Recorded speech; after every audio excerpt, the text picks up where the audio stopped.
Hi,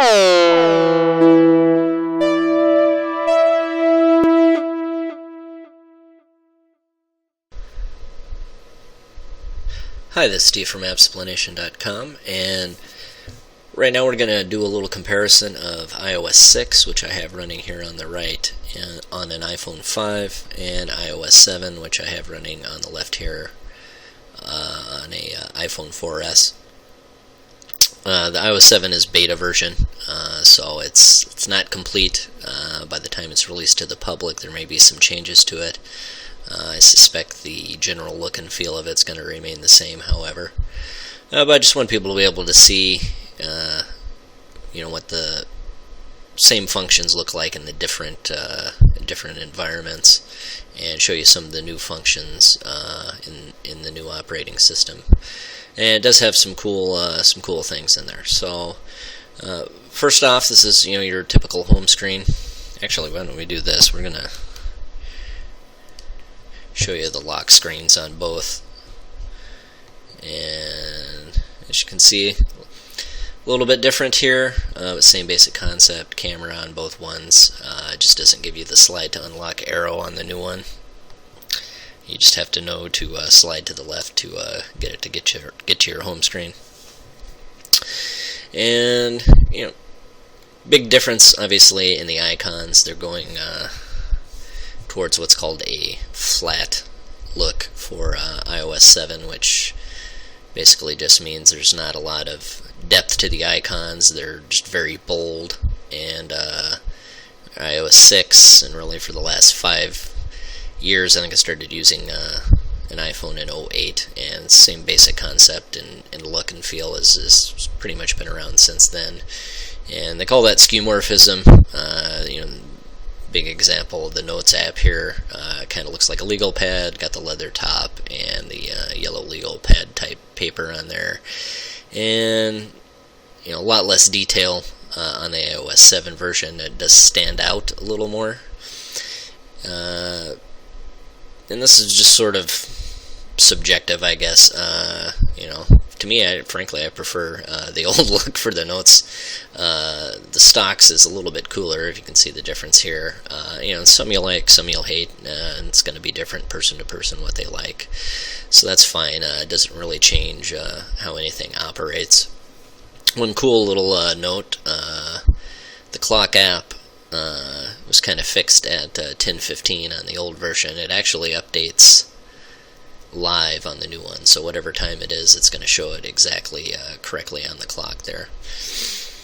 And biggest other thing you would probably do just in your normal app screens, and as far as navigating and stuff like that, moving apps around, same basic process. You just hold down on one until it starts to wiggle. You can drop another one to create a folder, and same concept over here. Wiggles, drop it, create a folder, and you can name them and everything like that, just like on the old one. One nice feature of the folders on iOS 7 though is that they're basically bottomless, so you can take every app you have and drop them into one folder, and when you hop in, it'll just give you several pages you can scroll through, depending on how many apps you have on there. And other than that, assume from getting used to just kind of different look to the apps. They have the same sort of basic spirit behind them, Compass on Safari and whatnot. It does take a little bit of getting used to. I've been using it for about a month and a half now, and I'm pretty much used to it now. The next biggest sort of feature change that you're going to notice is if you want to change some settings quickly.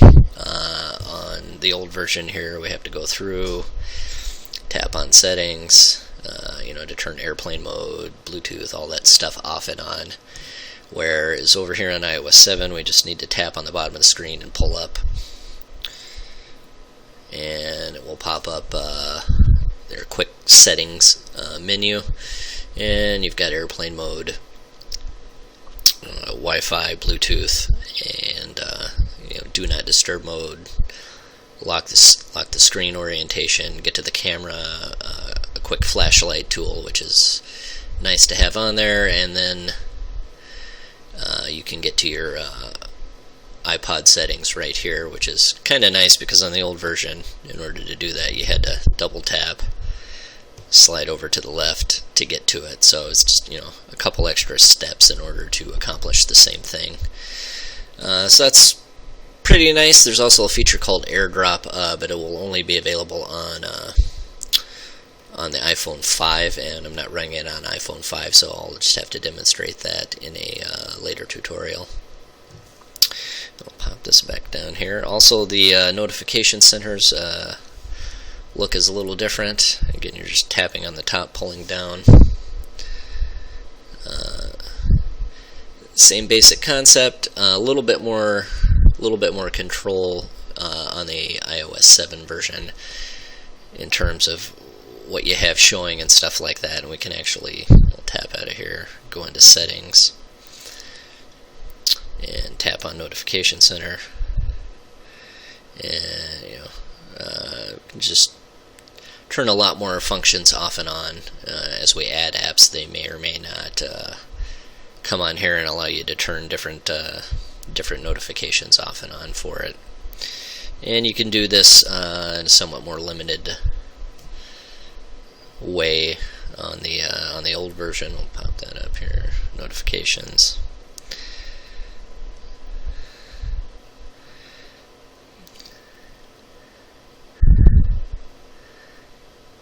Same idea, just a little bit clunkier on the old version. And the other thing you might do, if you've ever had an app crash or get weird on you and you have to shut it off, by double tapping the home button, you pull up the task switcher down here on iOS 6, and the same one on iOS 7 is a lot nicer. It gives you a preview of the screen that it saved at. And if you want to shut one down, you just tap on it and just pull it up, and boom, it shuts that off, shuts that off, shuts that off. Whereas on here, you had to hold down, wait for the little symbol to come up, then tap that. So, just took a little bit more time. It's definitely a nicer way to go about things. Shut that down. And camera app has been updated. Let's tap on that on here, and we'll tap on it on here. And, definitely a cleaner look. As you'll notice here, they're using a lot more translucence. So we can take a picture of this screen, or show you what the screen looks like on both of them. You just have more available area there where you can see what's going on. You don't have like the black bar there blocking things out, and you don't have the video camera switch. Now you actually just hop on here and you just slide your finger across, and it will switch between the different modes. They have a square mode now, so if you want more of a traditional sort of Polaroid looking picture, you could just square it up like that. Photo, you can just quick turn HDR off and on, which if you haven't used it before, I don't even know what HDR is, but basically it takes like a series of like 5 to 10 pictures really quick and then sort of averages it out. You get a little better highlights and stuff like that in HDR mode. And video, you just swipe all the way to the left, and of course up here you switch cameras, same place as it was on the old one. And in the bottom left, get to your photos folder if you want to look through that. And next app that's going to be a little bit different for you is Messages. As you can see, I already got some going on here. Again, more of a flatter display where it's a little bit more three-dimensional looking, but smaller, and sometimes not quite as easy to read. But again, this is somewhat subjective. I'll send myself another message.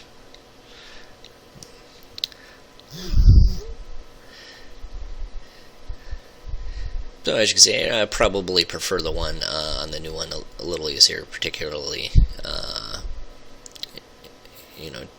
text that you're getting from other people and stuff like that. Just it's a little easier to see, and it pops out a little more. And some other cool stuff. I don't know if you've heard of it yet, but they're going to have what's called iTunes Radio integrated into the music app. So, like the other one, we'll fire that one up. You've got, songs, artists, different ways you can select it. As you can see, a little bit nicer. You've got the thumbnail pictures on the iOS 7, and you just sort of have a flat list on this one. But over in the bottom left corner here, everything operates pretty much the same as it did on the old one, except for we can tap on iTunes Radio, and this will stream music just like Pandora. But unlike Pandora, you don't have to go to another app to fire it up, which is kind of nice. It has a few stations that Apple has already created to stream different types of music, but of course you can always just go in and create your own. When I'm on long drives, I like to listen to comedy, so let's just say pick a popular comedian, Louis C.K., and it will create a station, not just with Louis C.K., but it'll, similar comedians. I like what I do because I get to work in a lot of different places. And obviously, any type of music, or plug any type of song that you like in there, and it will create a station based around that song and pull up similar music for you. Find myself using that quite a bit, which surprised me. I didn't think I would be using it. I use it a lot more than I use Pandora, and I can't even really tell you the reason why that is, other than if I'm listening to a song and then I decide I just want a quick switch to a stream, it's just so much easier to do it from within that one app, where otherwise I've got to kill the music app, go over, fire up Pandora, wait for that to load. So it's just a lot quicker process the way they have it set up in iOS 7. Next thing we'll be looking at is the web here, and I'll blank that one out. Operates just like any web browser you've ever used. It has all the same functions. Difference is the search bar and address bar are now combined, so you don't have these two separate things in here. If you want to search for something, you just tap in here instead of having to do it over here, and uses Google Suggest and everything, so it works just like you would expect. One thing that is a little bit different, haven't decided yet whether it's an improvement or not, but let's just open a couple websites here, just some common ones. Let's do Urban Dictionary, and YouTube on this one. And now if I want to open another web page, I can obviously go into the search bar here and change it from there, or I can go down to the bottom left corner and either version tap that to create a new page. Whoops. And here I've got another step to hit new page over on the left. If I want to delete that particular page, I have to click the X. The big difference on this one is that you can hit the X up there, you can just swipe it to the left, and it just gets rid of the page right there. And when you get multiple pages, it looks cool. Let's just fire up a couple here just so we can get Urban Dictionary back. Tap the plus sign to get a new one.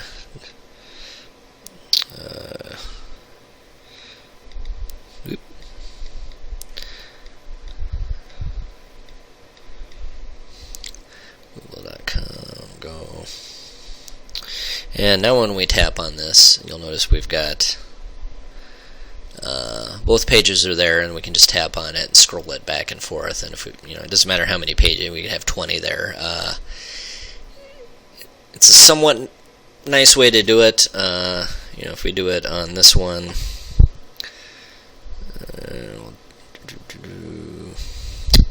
hey, appsplanation.com, we'll do that. You've got the quick slide left and right. As I haven't really decided which one I like better. iOS 7 is still in beta, so this doesn't really move as fast as I would like it to. It seems like it's still a little bit quicker on the older version in order to do it.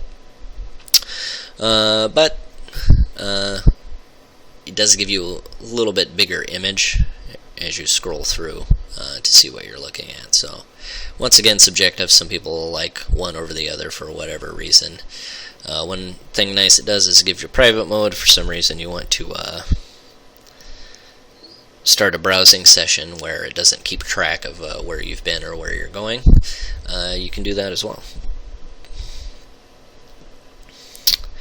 Whoops. And those are the big changes. I just wanted to give everybody a quick look at the, how the visuals have changed and stuff like that, and some of the functions. One other cool thing that I should just show you is in here under General, and it's this feature here, which is background app refresh. If you'll notice. On the old one, anytime you got an update for an app, it would show you a notification in here, and you have to tap on it, and then you'd have to go update those apps. Where background app refresh, as long as that function is on,